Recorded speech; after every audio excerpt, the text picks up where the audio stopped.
मुफ्ती तारिक मसूद के बयानात के लिए मुफ्ती साहब के ऑफिशियल चैनल मुफ्ती तारिक मसूद स्पीचेस को सब्सक्राइब करें।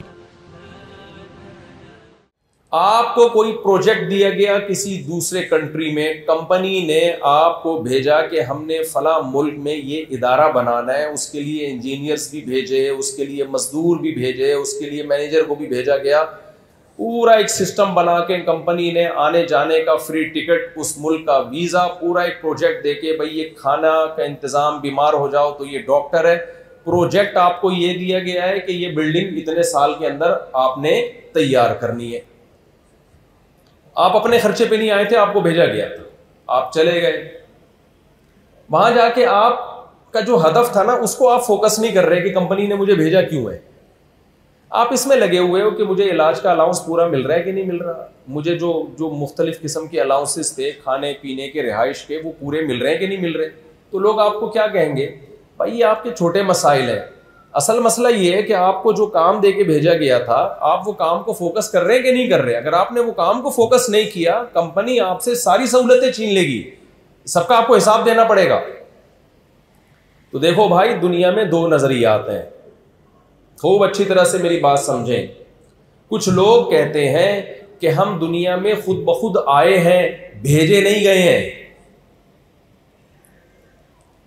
कंपनी ने आपको भेजा ना एक प्रोजेक्ट देके, बाहर आपने कंस्ट्रक्शन करनी है, ये तामीर ये करना है, वहां जाके आप पेड़े खाने में लगे हुए हो, आप उस काम को फोकस ही नहीं कर रहे। अब कोई अक्लमंद आपको आके समझाता है, यार आपको कंपनी ने यहां भेजा है एक काम के लिए, एक खास हदफ दिया है, एक टास्क दी है, आप ठीक है सहूलतों से फायदा तो उठाएं, लेकिन उस टास्क को तो फोकस करें। आप जवाब में कहते हो मैं तो खुद आया हूं, अपने खर्चे पे आया हूं, मुझे किसी ने नहीं भेजा यहां पे। तो अगर आपकी बात दुरुस्त है तो फिर ठीक है, आप लाइफ को एंजॉय करें। लेकिन अगर आपकी बात गलत साबित हो गई तो लोग क्या कहेंगे, भाई तुम जिस तरह से लाइफ को यहां एंजॉय कर रहे हो ना, ये वो लोग एंजॉय करते हैं जो अपने खर्चे पे आते हैं, अपनी मर्जी से टिकट कराते हैं। जिस गरीब को किसी ने टिकट करा के भेजा हो, जिस मजदूर को कंपनी ने आने जाने का किराया दिया हो, वीजा भी खुद लगाया हो, सारी सहूलतों का भी खुद इंतजाम किया हो, उस मजदूर पे इस किस्म की बातें जचती नहीं है। और ये लाइफ स्टाइल उस पे जचता नहीं है, क्योंकि तुम आए नहीं हो, तुम्हें यहां पर भेजा गया है। तो दुनिया में ये खूब समझ लें, इस वक्त दो नजरियात हैं। कुछ लोग कहते हैं कि हम दुनिया में खुद ब खुद पैदा हुए हैं, खुद ब खुद आए हैं, ये दुनिया बिग बैंग थ्योरी के नतीजे में धमाके से फटी और फिर इवॉल्व होते होते ऑटोमेटिकली एक सेल वजूद में आया, फिर उस सेल से जानवर वजूद में आया, बंदर वजूद में आया, बंदर से होते होते ऑटोमेटिकली एक इंसान बन गया, गाय बन गई, भैंस बन गई, कुत्ते, बिल्ले, मुर्गियां, सब ऑटोमेटिकली ये सारा निज़ाम सज धज के तैयार हो गया। तो ये किसी ने किया नहीं है, ये खुद ब खुद हुआ है। जब हुआ है तो फिर हमारी जिंदगी का कोई मकसद नहीं है। क्या ख्याल है भाई, जो खुद आया हो अपने खर्चे पे कहीं, उसकी मर्जी जो मर्जी करे, क्या ख्याल है आप? एक आदमी अमेरिका चला गया, अपने खर्चे पे घूम फिर रहा है, वहां पे आप कह रहे हो तू ये क्या कर रहा है यहाँ पे, तो आपका बनता है उससे पूछना कि तू क्या कर रहा है। वो कहेगा कि तेरे खर्चे पे आया हूं जो तुम मुझसे पूछ रहे हैं भाई। देखो, घर में जब कोई बच्चा ज्यादा तंग करता है ना, अब्बा उसको समझाते हैं, तो जो बच्चा कमाता है वो क्या कहता है, अपना खाता हूं, अपना कमाता हूं, मेरे ऊपर किसी की, देखो जुमला ही नहीं कंप्लीट कर रहे आप लोग, मेरे पे किसी, अपना खाता हूं, अपना कमाता हूं, हम पे कोई धौंस नहीं जमा सकता, कहते हैं ना लोग। लेकिन ना अपना खाता है कम वक्त, ना अपना कमाता है, अब्बा के टुकड़ों पे पलता है और घर में बाप बन के बैठा हुआ है, तो अब्बा बर्दाश्त करेगा उसको? फिर वो कहेगा कि मेरी चलेगी। भाई तेरी जब चलेगी जब तेरे अपना खर्चा होगा। तभी मैं लड़कों से कहता हूं ना, लौंडे लपाड़े जो कराची के, कि हमारे अब्बा जो है हमारी शादी नहीं कर रहे, तो और फिर मेरी मर्जी की शादी नहीं कर रहे, तो मैं कहता हूं कि खर्चा आप अपनी मर्जी से कर रहे हो या अब्बा का खर्चे पे हो रही है? कहते हैं अब्बा के खर्चे पे हो रही है। तो मैं कहता हूं जब अब्बा पे खर्चे पे होगी तो फिर शादी किसकी मर्जी से होगी? अब्बा की मर्जी से।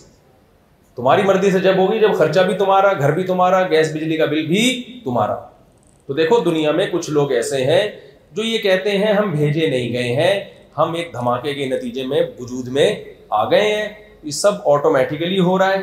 कुरान ने इन लोगों को यूं बयान किया, इन हिया इल्ला हयातुन दुनिया, नमूतु व नहया व मा युहलिकुना इल्ला दहर, कि ये सब ऑटोमेटिकली सब कुछ खुद ब खुद हो रहा है। हम मरते हैं, जीते हैं, ये सब नेचर का हिस्सा है, ये सब नेचुरल है, इसमें किसी के इरादे का कोई अमल दखल नहीं है। तो मेरे भाई, अगर आप लोगों का भी ये नजरिया है, फिर तो पैसा कमाएं। फिर वो शेर है ना अकबर इलाहाबादी का, छोड़ लिटरेचर, अपनी हिस्ट्री को भूल जा, शेखो मस्जिद से ताल्लुक कता कर, स्कूल जा। 4 दिन की जिंदगी है, कोफ्त से क्या फायदा, खा डबल रोटी, कलर की कर, खुशी से भूल जा। समझ में आ रही है बात कि नहीं आ रही? तो लाइफ को जितना एंजॉय कर रहे हैं, इससे भी ज्यादा एंजॉय करें। फिर ऐसे एंजॉय करें जैसे गोरा कर रहा है। हम लोग तो ना इधर के ना उधर के। फिर अब्बा को क्यों रखा हुआ है घर में संभाल के आप लोगों ने? गोरा क्या कहता है भाई, life is the name of entertainment, यही कहता है ना गोरा। लिहाजा वो कहता है कि एंटरटेनमेंट में जो चीज भी रुकावट बनेगी वो कबाब में हड्डी है। कबाब में हड्डी को खाया जाता है या फेंका जाता है? अब देखो आप लोग जवाब ही नहीं दे रहे। फेंका जाता है। तो वो कह रहे हैं बूढ़ा अब्बा भी कबाब में हड्डी है, लिहाजा फेंका जाएगा ओल्ड हाउस में। बूढ़ी अम्मा कबाब में हड्डी, लिहाजा कहां फेंकी जाएगी वो? ओल्ड हाउस में। गोरों के अब्बा अम्मा का मुस्तकबिल क्या है? Old house. कहते हैं उधर एक फादर डे मदर डे में थोड़ा सा सलाम दुआ कर लेंगे, कोई 5-10 रुपए की चॉकलेट भेज लेंगे, क्योंकि लाइफ इंटरटेनमेंट का नाम है। बूढ़ा अब्बा खांसेगा, अम्मा खांसेगी, जरासीम फैलेंगे। हम जरासीम लेस जिंदगी गुजारना चाहते हैं, जरासीमों वाली जिंदगी से हमें शदीद नफरत। समझ में आ रही है बात कि नहीं आ रही? अच्छा, गोरे ने कहा कि life is the name of entertainment, लिहाजा एंटरटेनमेंट में शादी भी बहुत बड़ी रुकावट है, क्योंकि सिर्फ बीवी नहीं मिलती आपको। उन्होंने मुस्लिम फैमिलीज में देख लिया कि 4-5 साले भी जहेज में मिलते हैं आपको, एक आध ससुर भी आपको जहेज में मिलते हैं, सास भी जहेज में मिलती है। मैं अभी ससुरालियों की दावतें निपटा रहा हूं, आज भी जाना है कहीं ससुराल मुझे। समझ रहे हो? गोरा इस टेंशन से क्या है, मैंने इनसे कहा था मैं यहां खाना नहीं खाऊंगा। अभी खाना है ना, देखें आ रही है। इन्होंने मुझे कहा कि मुफ्ती साहब आपने खाना खाना है। मैंने कहा इम्पॉसिबल, क्योंकि मेरे एक ससुराल में आज मेरी दावत है। मैं फिलिस्तीनी होके इसराइल से फड्डा, बोलो, ये वाला फड्डा नहीं ले सकता। बस ये अभी नंबर लगे हुए हैं ना ससुराल।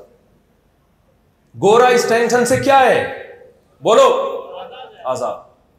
ना साला उनका, ना सास, ना ससुर। जो अम्मा को ओल्ड हाउस में रखते हैं, वो सास को बकरीद पे कहां पूछेगा? क्या ख्याल है भाई? वो सास को किधर जाके पूछेगा? कि हमारे यहां तो इस पे झगड़े होते हैं कि मेरा भाई, बीवी बोलती है मेरा भाई आया था, उसको समोसों का नहीं पूछा, उसको चाय का नहीं पूछा। इस पे झगड़े हुए हमने देखे हैं घरों के अंदर। मेरे भाई आते हैं, आप बाहर निकल के चले गए, वो कुछ नहीं लगता आपका? गोरा सगा भाई भी आएगा ना तो मर्जी है, तो टेंशन फ्री। फिर उन्होंने कहा क्योंकि life is the name of entertainment, तो उन्होंने कहा भाई शराब पीने से इंसान का दिमाग क्या होता है? रिलैक्स। तो वो इस बहस में पढ़ते हैं कि हलाल है हराम है, बोलो ना। उनके यहाँ कोई मौलवी मुफ्ती होते हैं अंग्रेजों के यहाँ? सबसे बड़ी टेंशन तो मौलाना साहब है। गाय के 2 दांत हैं, खीरी, इतनी टेंशन लोगों में चलती है ना बकरीद के दिनों में। खुद भी टेंशन, उलमा को भी टेंशन, मुफ्ती साहब गाय की दुम नहीं है, कुर्बानी हो जाएगी, ये टेंशन है गोरे के पास। और एक अजीब टेंशन जो मैं भुगता हुआ हूं, गाय आप लेकर आए बकरीद के दिनों में, सारे पुरजे सलामत, घर आके जब आपने प्यार किया, दुम तक पहुंचे तो दुम हाथ में आ गई। पता चला कि ये एल्फी से चिपकाई गई थी या सियावत है इसको, समझ रहे? फिर वो गाय वापस करने जा रहे हैं तो दोबारा टैक्स देना पड़ रहा है उनको सोहरा बोर्ड में, मंडी में घुसने के लिए। तो गोरे ने शराब को लीगल कर दिया। उसने निकाह अपनी सोसाइटी से, शादी ब्याह अपनी सोसाइटी से खत्म। उसने कहा बीवी बहुत बड़ी टेंशन है, गर्लफ्रेंड में कोई टेंशन, बोलो नहीं। गर्लफ्रेंड 100 भी रखो, 100 रखो गर्लफ्रेंड यार, बीवी कितनी बड़ी टेंशन। वलीमा है, उसमें रुखसत होके आएगी, फिर आप देर से घर आ रहे हो, आपसे पूछेगी कहां रह गए थे, तो आप दोस्तों के साथ गटर के ढकनों पे बैठ के पूरी पूरी रात कंवारे गुजार सकते हैं, शादीशुदा नहीं गुजार सकते। वो पूछेगी आपसे कहां जा रहे हो, कहां से आ रहे हो, 20 किस्म के सवालात करेगी। आपके ससुर पूछेंगे कमबख्त शादी से पहले तो बड़ी बातें करता था और अब तू मार्केट से ही शॉर्ट हो गया है, गोरे ने इसका हल सोचा, क्योंकि गोरा कहता है कि हम बनाए नहीं गए हैं, डार्विन की थ्योरी के तहत हम ऑटोमेटिकली खुद ब खुद बोलो वजूद में आए। खुद ब खुद है तो क्या मतलब, मकसद वैसे थोड़ी है, यही मकसद है, लाइफ को एंजॉय करो, मजे उड़ाओ बस। हाँ, इतने मजे उन्होंने लीगल नहीं किए कि आपस में एक दूसरे को काटना शुरू कर दें। शराब की लिमिट कर दी भाई, इतनी नहीं पीनी कि पी के उल्टे ही हो जाओ, पता ही नहीं चले कि जहाज सीधा उड़ा रहे हो या उल्टा उड़ा रहे हो। तो पायलट का एक टेस्ट होता है कि भाई आप इतनी पी के प्लेन उड़ा सकते हैं। यानी जिस चीज का आपस से ताल्लुक था ना कि एक दूसरे को ही काटना ना शुरू कर दें, तो उसको तो इन्होंने कंट्रोल कर लिया, बाकी सब क्या कर दिया, लीगल। और उस अय्याशी की इंतहा को पहुंचते पहुंचते होमोसेक्सुअलिटी को लीगल कर दिया उन्होंने, जो जिसके तसव्वुर से घिन आती है इंसान, जो इंतहाई गलीज काम, लेकिन मुनाफकत नहीं है। उन्होंने कह दिया जब इंटरटेनमेंट के लिए तो एक इंतहा को वो पहुंच गए। आहिस्ता आहिस्ता उन्होंने क्या किया, शादी ब्याह के सिस्टम को खत्म किया। गर्लफ्रेंड, शादी आपकी मर्जी है। 50-50 साल में लोग मुझे कहते हैं बूढ़े अपनी बीवी से बहुत वफा करते हैं। ओ भाई, तू 23 साल में शादी कर, फिर वफा करके दिखा। 50 साल 55 साल में शादी करके भी वफा नहीं करेगा तो अब तुम्हारे पास वफा के अलावा बचा क्या है? 60 साल में जाके कमबख्त शादी कर रहा है और बुढ़िया से वफा कर रहा है, तो क्या वफा ही करेगा तू? मैं अपने दोस्तों को बताऊं जो मेरे भांजे 22-22 साल में शादी की है और वफा करके दिखाई है उन्होंने, ये ऐसी वफा गोरा करके दिखाए ना।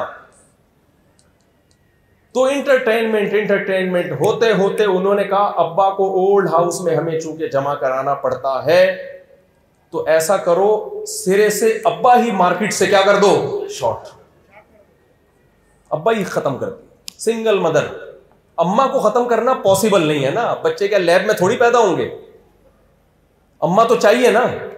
वो भी अब तरक्की कर रहे हैं, हो सकता है बच्चे लैब में पैदा हों, अम्मा लेस। तो अब्बा ही खत्म, मार्केट से क्या हो गए, अब्बा मार्केट से क्या हो गए, शॉर्ट। हमारी मार्केटों से चीनी शॉर्ट होती है, हम रोते हैं, चीखते हैं, एहतजाज करते हैं। खुदा की कसम, मार्केटों से चीनी का या गन्ने का शॉर्ट हो जाना या डीजल और पेट्रोल का शॉर्ट हो जाना इंसानियत के लिए इतना बदनुमा दाग नहीं है, अखलाकियात के लिए। लेकिन मार्केट से अब्बा ही शॉर्ट हो जाना किसी कौम, ये अखलाकियात और तहजीब का इंतहाई दर्जे का जवाल है।